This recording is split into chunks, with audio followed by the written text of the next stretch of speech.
और गुरुदेव क्या कह रहे हैं कि परमार्थ हमारा परमो धर्म है, और परमार्थ हमारा परम धर्म है। क्या कह रहे हैं? और परमार्थ हमारा परम धर्म है, परमार्थ हमारा परम धर्म है। अब शतलोक आश्रम से जुड़े भाई बहन जब गुरुदेव ने कहा कि परमार्थ हमारा परम धर्म है, तो पता उन्होंने क्या सोचा?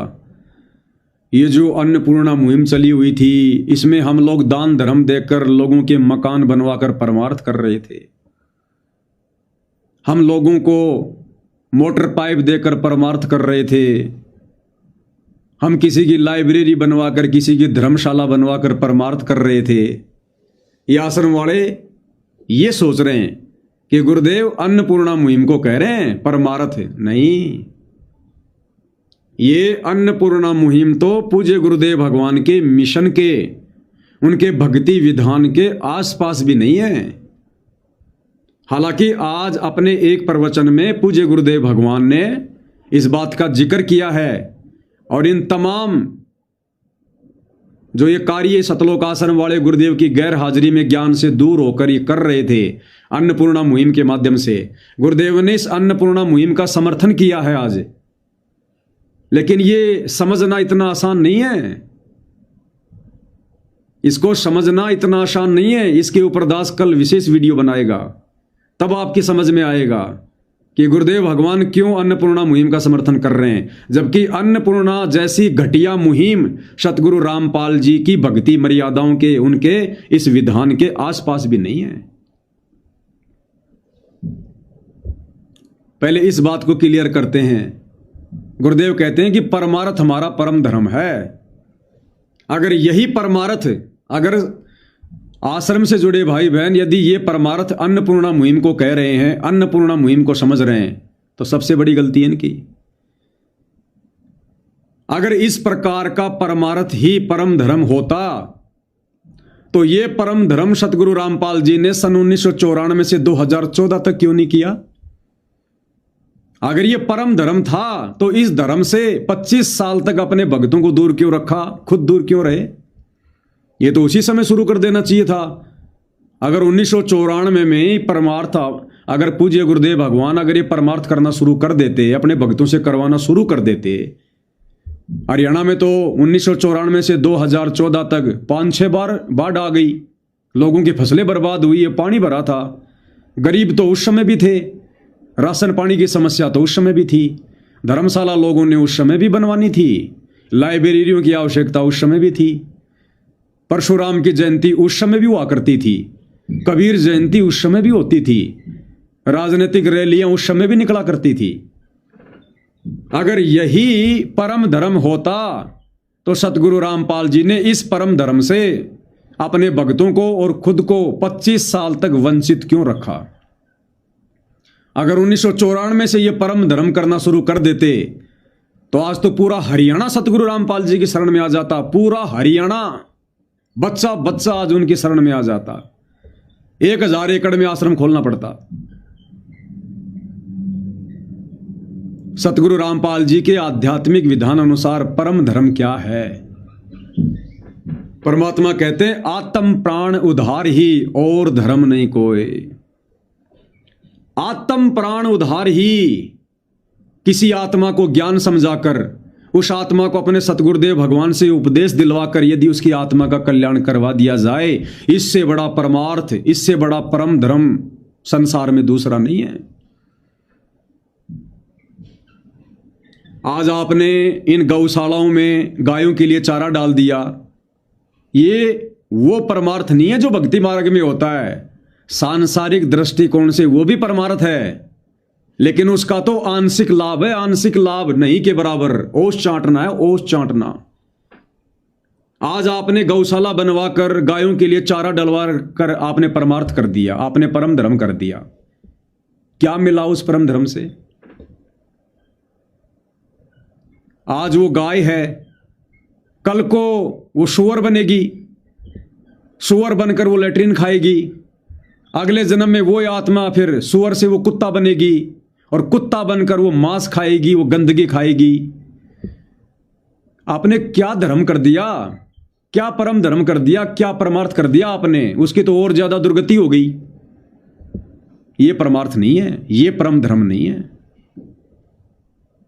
आपने जाटों की धर्मशाला बनवा दी। अब उस धर्मशाला में वो जाट भाई राजनीतिक रैलियां करेंगे, चुनाव के समय में नेता आएंगे, उस हॉल में बैठकर वो तमाकू पिएंगे, राजनीतिक चर्चा करेंगे, वो परंपरागत शादियां करेंगे, दहेज लेना देना, बैंड बाजे डीजे, जन्मदिन मनाएंगे। आपने क्या परमार्थ कर दिया, क्या परमार्थ कर दिया आपने? आपने लाइब्रेरी बनवा दी। उस लाइब्रेरी से बच्चे पढ़ेंगे लिखेंगे, कोई नौकरी लगेगा। और आज नौकरी कौन लगता है, किस मकसद से लगता है? जितने पैसे नौकरी लगने के लिए देते हैं उससे कई गुना ज्यादा फिर वापस रिश्वत ले लेके, काला बाजारी करके, मिलावट करके, धोखाधड़ी करके वसूलने का प्रयास करते हैं। क्या परमार्थ कर दिया आपने, क्या परम धर्म कर दिया आपने? आज आपने लाइब्रेरी बनवा दी, कल को बच्चा उस लाइब्रेरी से पढ़ के बहुत बड़ा कोई अधिकारी बन गया, 6 महीने बाद में गाड़ी के एक्सीडेंट में मर गया, अगले जन्म में लक 84 में गया। क्या परमार्थ कर दिया आपने, क्या परम धर्म कर दिया? इसलिए परमात्मा कहते हैं आत्म प्राण उद्धार ही। अगर आप किसी आत्मा का कल्याण करवा दो, इससे बड़ा कोई धर्म नहीं है, कोई परम धर्म नहीं है। वो आत्मा फिर सदा सदा के लिए अमर हो जाएगी, सतलोक जाएगी, उसके सारे कष्ट सारे झंझट मिट जाएंगे। ये है सबसे बड़ा परमार्थ है।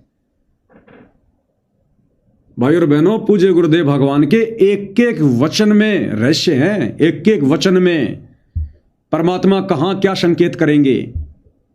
इस अन्नपूर्णा मुहिम का गुरुदेव ने जो समर्थन किया है आज सतलोक आश्रम धनाना में सत्संग में, इसके पीछे बहुत गहरे रहस्य हैं, आपको अगले वीडियो में समझाएंगे। दास ने कहा ना कि परमात्मा का मिशन समाप्त हुआ है, परमात्मा की लीला समाप्त नहीं हुई है। और अब आगे अपने भक्ति विधान के विरुद्ध ये परमात्मा सारे खेल खेलेगा, सारे खेल खेलेगा अपने भक्ति विधान के विरुद्ध।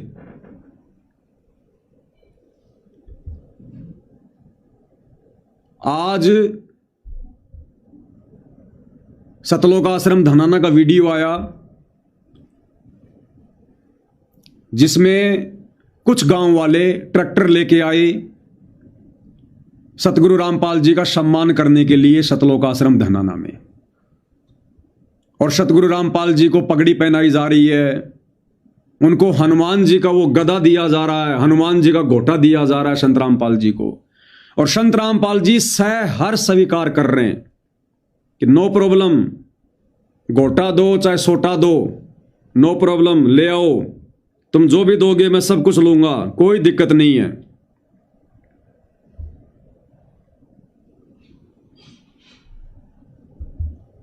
क्यों दिक्कत नहीं भाई? आज सतगुरु रामपाल जी को कोई दिक्कत नहीं है। जो लोग उनको सम्मानित करने के लिए आए हैं गांव वाले, वो भगत भी नहीं है, वो तंबाकू भी पीते हैं, वो शराब भी पीते हैं, वो सारे सामाजिक काम करते हैं, वो राजनीति भी करते हैं, और फिर भी सतगुरु रामपाल जी आज उनका मान सम्मान स्वीकार कर रहे हैं। साक्षात उनके हाथों से पगड़ी पहन रहे हैं, हनुमान जी का गोटा छोटा ले रहे हैं। हो सकता उन्होंने मिठाई खिलाई हो, वो भी खाई होगी, वीडियो दास आपको दिखा देगा। आज सतगुरु रामपाल जी अपने खुद के भक्ति विधान के विरुद्ध, क्योंकि आज से पहले उन्होंने कभी ऐसा नहीं किया। सन 1994 से 2014 तक उन्होंने कभी किसी का कोई मान सम्मान स्वीकार नहीं किया। हनुमान जी का घोटा तो छोड़ो, हनुमान जी की मूर्ति भी सतलोक आश्रम करोथा और बरवाला में उन्होंने एंटर नहीं होने दी। अनुपदेशी व्यक्तियों से सतगुरु रामपाल जी नहीं मिला करते थे। जब तक कोई व्यक्ति आश्रम में आकर दीक्षा नहीं लेता था, उसको भक्तों के भी पीछे बैठाया जाया करता था कि भैया इनको बोलो सत्संग सुने, अगर ज्ञान समझकर दीक्षा लेते हैं तो आशीर्वाद मिलेगा, नहीं तो नहीं मिलेगा। मिलते भी नहीं थे सतगुरु रामपाल जी किसी अनुपदेशी जगत वाले से। और अब ऐसा क्या हो गया जो हिसार जेल से आते ही उन भक्तिहीन लोगों का, सर्व विकार करने वाले लोगों का, अनुपदेशी लोगों का गोटा भी स्वीकार कर रहे हैं, उनके हाथों से पगड़ी भी पहन रहे हैं। केवल मिशन समाप्त हुआ है, लीला समाप्त नहीं हुई है। और ये मिशन क्या था परमात्मा का, जो गुरुदेव कह रहे हैं हम जंग जीत चुके हैं, वो मिशन परमात्मा ने खत्म कर दिया। अब गुरुदेव को कोई चिंता नहीं है, कोई टेंशन नहीं है किसी भी प्रकार की, ना कोई मर्यादाओं की चिंता है, किसी प्रकार की चिंता नहीं है पूज्य गुरुदेव भगवान को। चाहे कोई मर्यादा में रहो ना रहो, कुछ नहीं कहेंगे, मिशन समाप्त हो चुका है, केवल लीला बाकी है, वो चलती रहेगी। मिशन क्या था? सन 2014 से 2026 तक, सॉरी सन 1994 से, सन 1994 से 2026 तक आप सतगुरु रामपाल जी का लीला में जीवन उठा के देख लीजिएगा, उनके सत्संग उठा के देख लीजिएगा, उनके चेहरे की मायूसी उठा के देख लीजिएगा, उनकी निराशा को झांक कर देख लीजिएगा। उनको हमेशा एक ही टेंशन रहती थी, एक ही चिंता रहती थी कि मेरी आत्माओं का कल्याण कैसे हो, मेरी आत्माओं का भला कैसे हो, ये काल के जाल से कैसे बाहर निकलें। गुरुदेव भगवान की हंसी भी उनके होठों से दूर थी, सत्संग में रोया करते थे परमात्मा। कोई भगत गलती करता था उसको डांटा करते थे, धमकाया करते थे। हर एक मर्यादा गुरुदेव भगवान ने निभाई, हर एक मर्यादा हर संभव हमसे निभाई। लेकिन अब वो मिशन खत्म हो चुका है, वो काम परमात्मा का पूरा हो गया। और उस काम के पूरे होने तक काल ने एडी से चोटी तक का जोर लगाया। इसलिए तो गुरुदेव कह रहे हैं हम जंग जीत चुके हैं। ये अज्ञान के साथ लड़ाई थी, काल के साथ। काल और दयाल की प्रत्यक्ष लड़ाई शुरू हो चुकी है। सुना ना आपने क्या मिशन था? सन 1994 से 2026 तक पूज्य गुरुदेव भगवान ने जिस मकसद से वे सतलोक से गति करके सशरीर 8 सितंबर 1951 को गांव धनाना, जिला सोनीपत, हरियाणा, भारतवर्ष की भूमि पर प्रकट हुए थे और आगे चलकर उन्होंने अपना जो मिशन शुरू किया अध्यात्म वाला, उन अधिकारी आत्माओं को सतलोक के लिए रेडी करने का मिशन, उन अपनी हंस आत्माओं को निर्विकार बनाने का मिशन, जिन जिन आत्माओं को सतलोक लेकर जाना था उन आत्माओं को हर संभव तैयार करने का मिशन, वो मिशन परमेश्वर जी का कंप्लीट हो चुका है, समाप्त हो चुका है। और ये बात मैं आज आपको कोई नई नहीं बोल रहा, पहले से कहता आ रहा हूं। तो परमेश्वर ने इस कलयुग की बिचली पीढ़ी में अपने रहते सहते या अपने साथ जितनी आत्माओं को सतलोक लेकर जाना है उन आत्माओं को परमेश्वर तैयार कर चुके हैं। काल को धोखा देके, काल के साथ में लड़ाई लड़के, जद्दोजहद करके, इतना संघर्ष करके, 2-2 बार की जेल, दुनिया से दुश्मनी मोल लेके वो हंस आत्माएं परमेश्वर जी ने तैयार कर दी हैं। वो भगत निर्विकार बना दिए हैं। उन भगतों की सुरती सतलोक में लगा दी है, यानी गुरुदेव के चरणों में लग चुकी है। उन भगतों को अब कोई माई का लाल टस से मश नहीं कर सकता। अब वो मिशन परमात्मा का समाप्त हो चुका है और उन सभी निर्विकार हंस आत्माओं को गुरुदेव ने साध संगति से जोड़ दिया है, एक बोरे में पैक करके रख दिया है। अब परमेश्वर को आगे कोई चिंता नहीं, अब कोई टेंशन नहीं है। चाहे कोई मर्यादा में रहे, चाहे कोई मर्यादा में ना रहे, चाहे कोई भक्ति करे, चाहे कोई भक्ति ना करे। तो सन 2014 से सन 1994 से 2026 तक परमात्मा ने जो हंस आत्माएं तैयार करनी थी अपने मिशन के तहत तैयार कर दी हैं। उनको अलग से एक साथ संगति रूपी बोरे में बांध के रख दिया है। मिशन खत्म, अब आगे चलेगी लीला।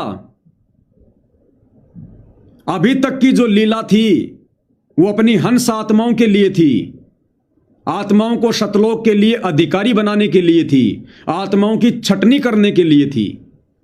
वो लीला, वो मिशन समाप्त हो चुका है। अब आगे गुरुदेव भगवान की जो लीला चलेगी, वो लीला चलेगी संसार को अपनी शरण में लेने की, दुनिया को अपनी शरण में लेने की। अब आगे की लीला संसार को अपनी शरण में लेने की चलेगी।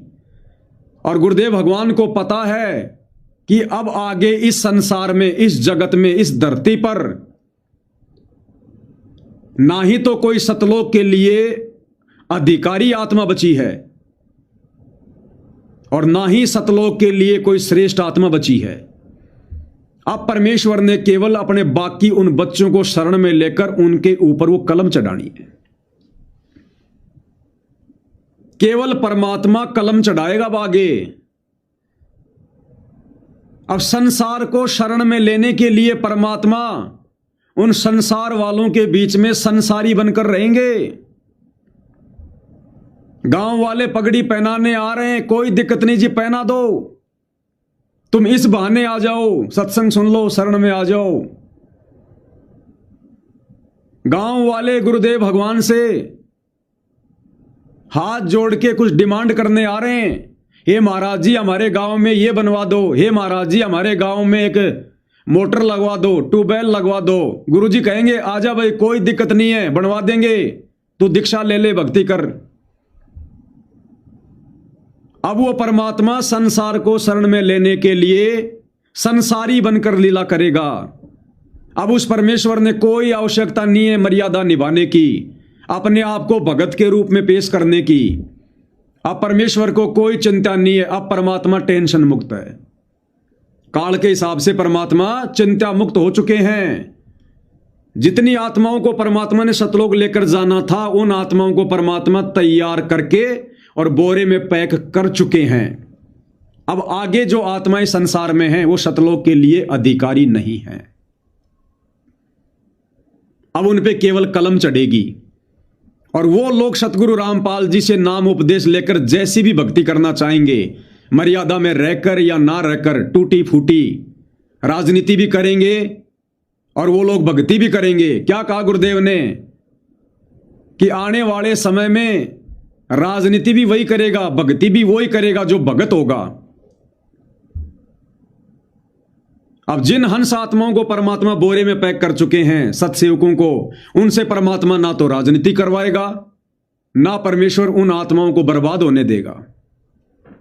वो छांट के परमात्मा ने अलग से रख दी हैं। अब ये परमात्मा संसार में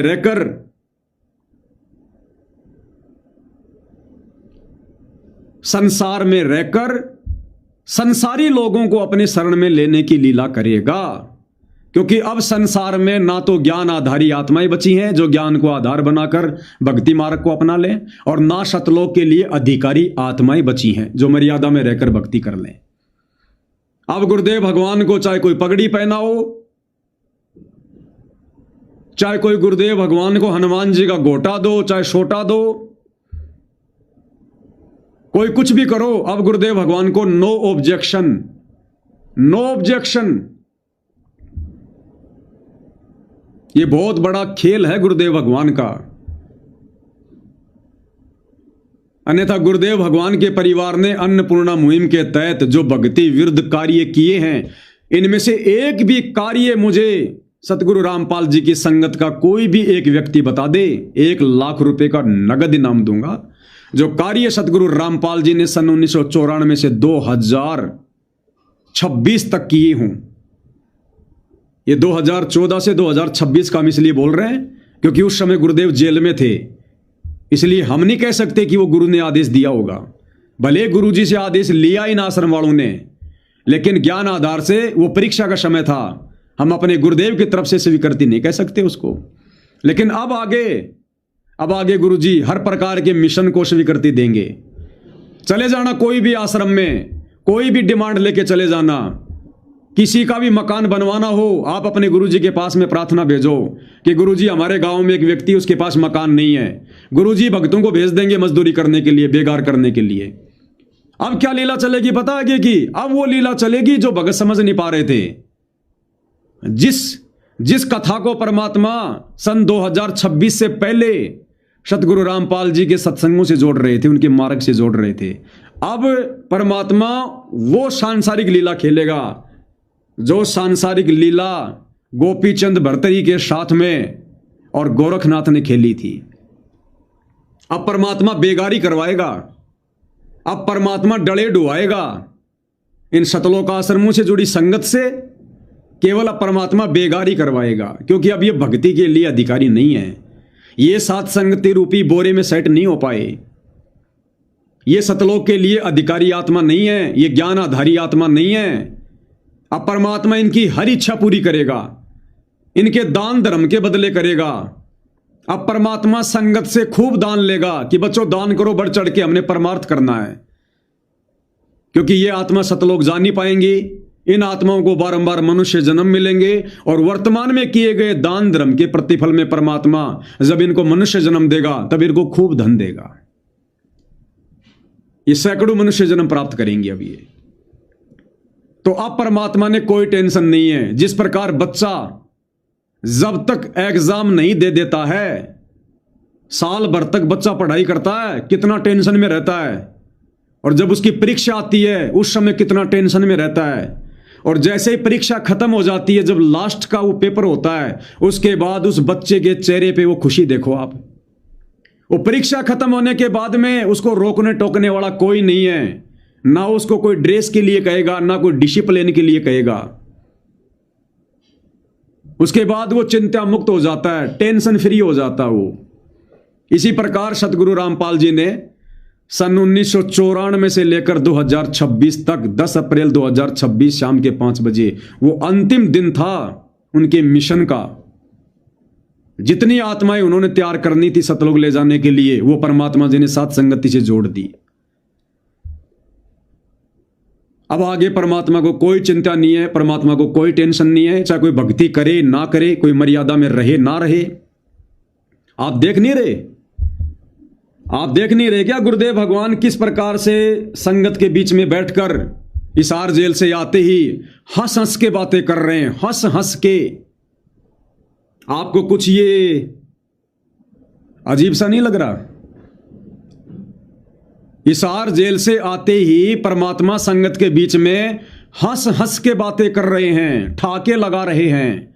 संगत भी हंस रही है, ठाके लगा रही है। आपको कुछ अटपटा नहीं लग रहा? कुछ अजीब लगा होगा ना? ये दास बताएगा क्यों अजीब लगा। ये जेल में तो गुरुदेव भगवान करोथा कांड के समय भी गए थे। 2006 में गुरुदेव भगवान रोहतक की जेल में रहे 22 महीने, और जिस दिन परमात्मा जेल से बाहर आए, परमात्मा हंसे नहीं, परमात्मा रोए थे। आप जब वो 2008 के सत्संग सुनते हैं तो क्या कहते हैं गुरुदेव? रो रो के परमात्मा कहते हैं, रो रो के सत्संग किए परमात्मा ने आकर कि जिन दुष्टों ने हमारा बाग उजाड़ा उनके लंबे लंबे कीड़े पड़ेंगे, उन दुष्टों ने अपने कर्म फोड़ लिए। इस दास को बेवजह जेल में रहना पड़ा, इस दास को बहुत सारी यातनाएं दी गई, कष्ट दिया गया। रो रो कर गुरुदेव भगवान ने सत्संग किए जेल से आने के बाद, रो रो कर। हंसी उनके चेहरे से गायब थी।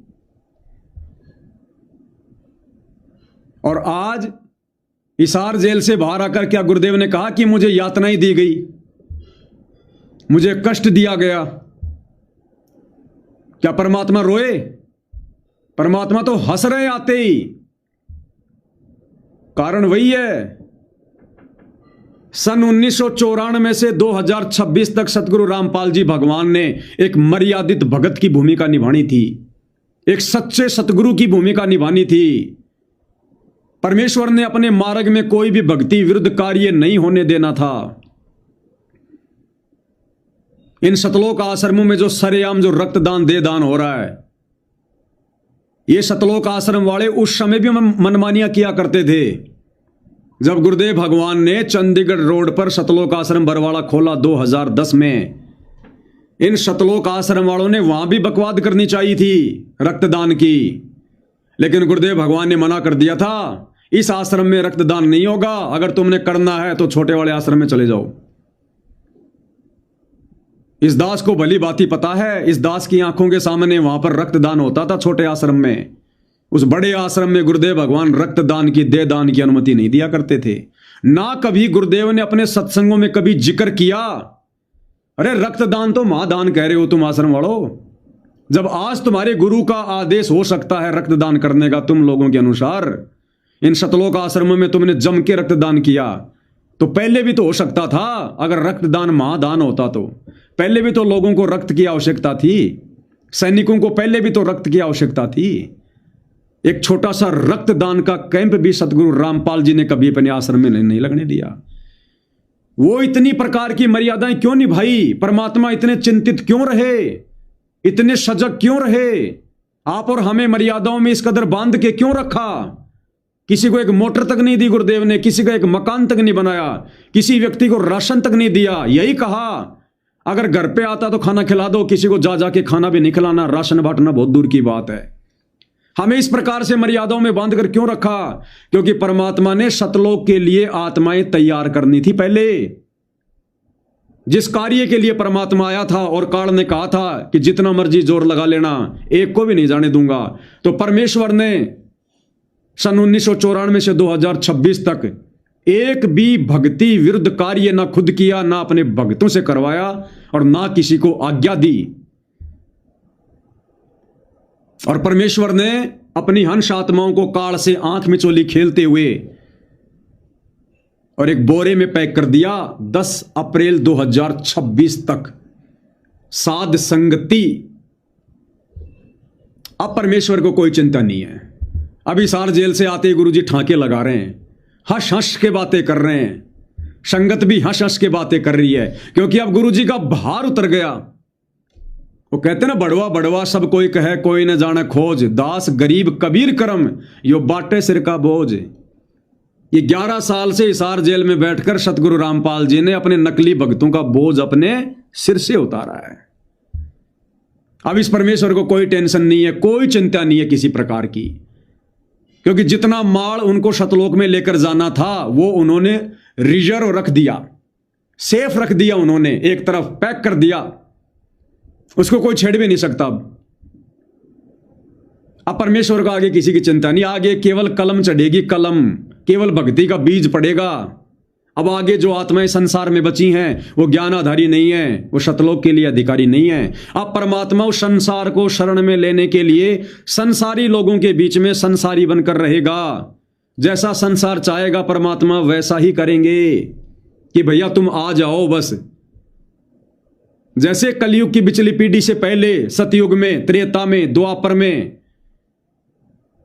जैसा आत्माओं ने चाहा परमात्मा ने वैसा ही किया, वैसा ही उनको करने दिया कि जैसे तैसे भक्ति करते रहें, भक्ति पर लगे रहें, क्योंकि मोक्ष तो होना नहीं था। तो परमात्मा ने कहा कि जैसे तैसे तुम भक्ति पे लगे रहो। मालिक ने ज्यादा दबाव नहीं दिया, ज्यादा मर्यादा नहीं बताई। मालिक को पता था कि ये कमजोर आत्मा है, अगर ज्यादा मर्यादाओं में बांधूंगा ये भक्ति नहीं कर पाएंगी। तो परमेश्वर ने रिचार्ज करने के लिए, कलम चढ़ाने के लिए ज्यादा दबाव नहीं दिया। इसी प्रकार अब परमात्मा 10 अप्रैल 2026 के बाद संसार को शरण में लेने के लिए अब परमात्मा ज्यादा शक्ति नहीं दिखाएंगे, अब परमात्मा ज्यादा बाउंडेशन में नहीं बांधेंगे, परमात्मा ज्यादा दबाव नहीं देंगे। अब जो जिस आधार से, जिस सोच से इस भक्ति को स्वीकार करना चाहेगा परमात्मा उसी आधार से उसको स्वीकार करेंगे। अब ये गांव वाले सतगुरु रामपाल जी से नाम भी ले जाएंगे और ये हुक्का भी पिएंगे, ये राजनीति भी करेंगे, सारे काम करेंगे अब आने वाले, क्योंकि संगत ने नहीं छोड़े अभी, तो आने वाले कहां छोड़ेंगे अब।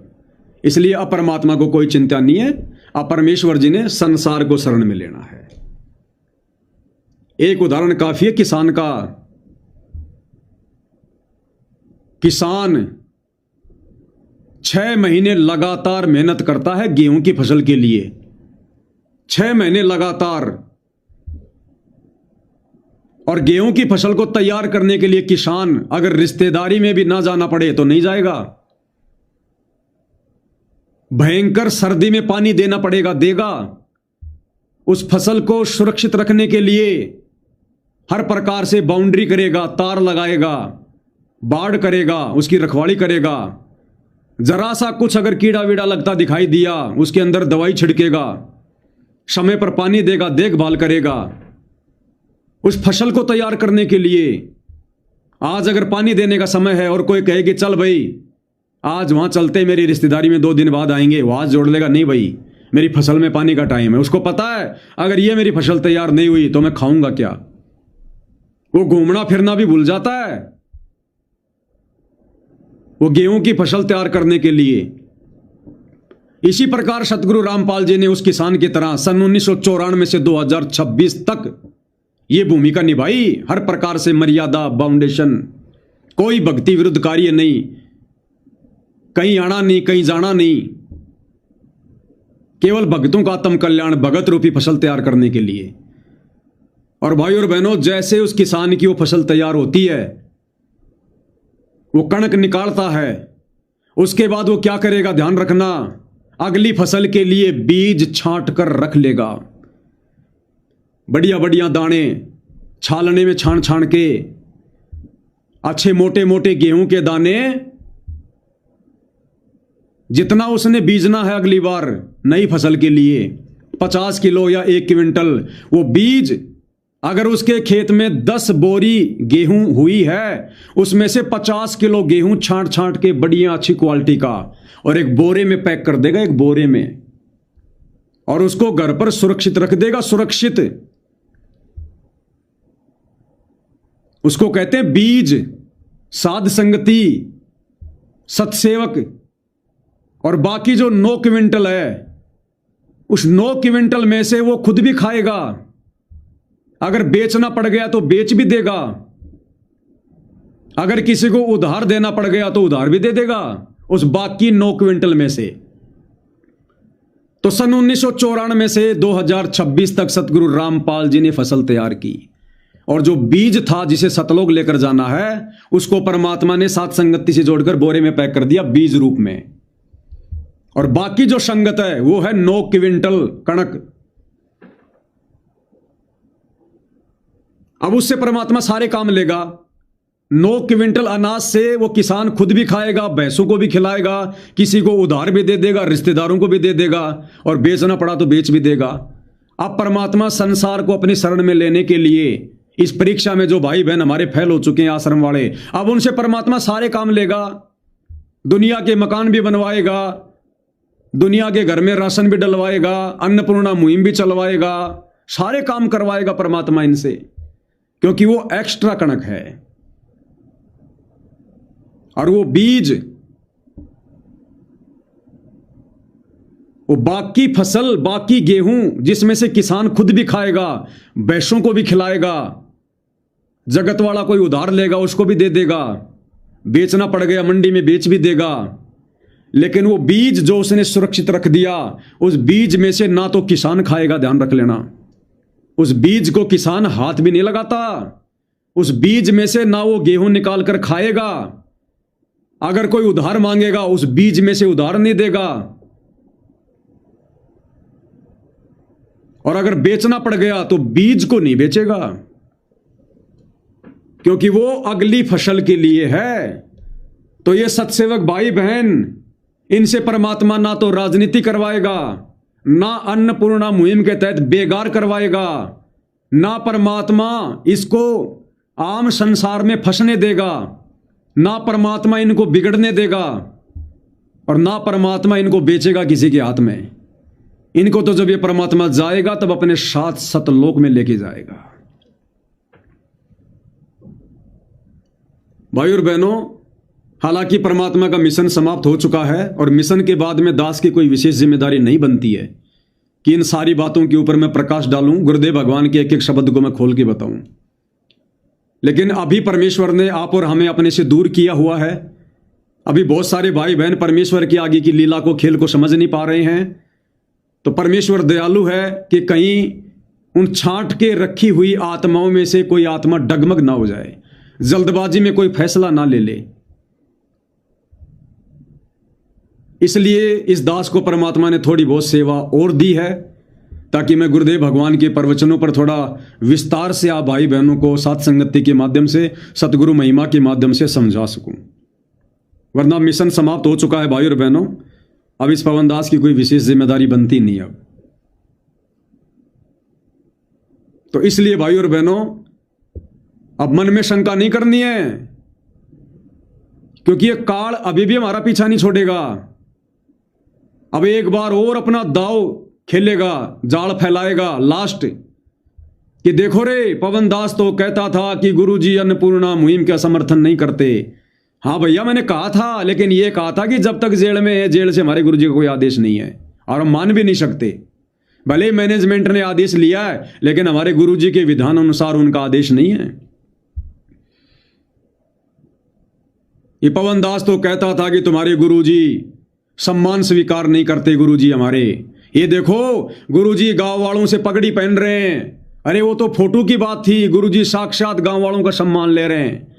पवन दास तो कहता था, जब गांव वाले सम्मान किया करते थे फोटो का, कि गुरुजी क्या करेंगे हनुमान के गोटे का, हनुमान के लंगोटे का, गुरुजी क्या करेंगे इस हड़का। देखो गुरुजी ने तो कोई ऑब्जेक्शन नहीं किया। गुरुजी तो घूम घूम के आश्रम में देख रहे वहां पर, वाह जी वाह, इतनी ट्रॉफी आ गई, इतने मेडल आ गए मेरे पास में। देखो रे, पवन दास कहता था ये अन्नपूर्णा मुहिम गुरुजी की नहीं है। अब देखो गुरुजी ने सत्संग में बोल दिया धनाना में कि बच्चों, हमने अन्नपूर्णा मुहिम चलाई, वरना ये गांव वाले मर जाते, किसान भूखे मर जाते। बच्चों, ये परमार्थ का काम है, हमने बढ़ चढ़ के करना है। आगे भी बच्चों अगर कोई दुखी हो तो हमारे पास में सूचना लाओ, हम उसको सुखी करेंगे। मैं अपने बच्चों को भेजूंगा वहां पर मकान बनवाने के लिए। तो भाई और बहनों, इस प्रकार की बातें सुन के डगमग मत हो जाना। ये ज्ञान आधार की भक्ति है, ये ठोक ठोक के ज्ञान परमात्मा ने इसीलिए दिया है। अब आगे परमात्मा सब कुछ करेंगे, क्योंकि आगे परमात्मा ने संसार को शरण में लेना है। संसार को अपना मिशन परमात्मा पूरा कर चुका है, काल को पता भी नहीं लगने दिया। अपना मिशन परमात्मा ने पूरा कर लिया। अब कोई टेंशन नहीं है गुरुदेव को आगे की। छांट दी परमात्मा ने आत्मा। अब उनमें से अपनी नालायकी से कोई नीचे गिर जाए तो बात अलग है। कोई बीज के दाने अगर बोरी के अंदर से छेद में से निकल जाए तो बात अलग है। बाकी उन आत्माओं को, उस बीज को अब कोई बर्बाद नहीं कर सकता, क्योंकि बीज को किसान घर पर बहुत ही सुरक्षित जगह पे रखता है। कोई चूहा भी क्या उसके आसपास आ जाए, कोई चूहा भी उस बोरी के आसपास नहीं आ सकता, इतना इंतजाम करता है। तो काल तो छोड़ो, अब काल के दूत भी, सतलोक आश्रम वाले भी, गुरुजी के परिवार वाले भी, या संगत में अगर ये नादान आत्माएं इस प्रकार की बातें कहकर अगर भाई सत्सेवक भाई बहनों को डगमग करना चाहेंगी, ये काल के चूहे निकट भी नहीं आ सकते, निकट भी। तो ये इस प्रकार से अब ये परमात्मा खेल खेलेगा आगे। ये आगे की लीला परमात्मा की इस प्रकार से चलेगी, ध्यान रख लेना। ये बातें तुम्हें पहले बताई जा रही हैं।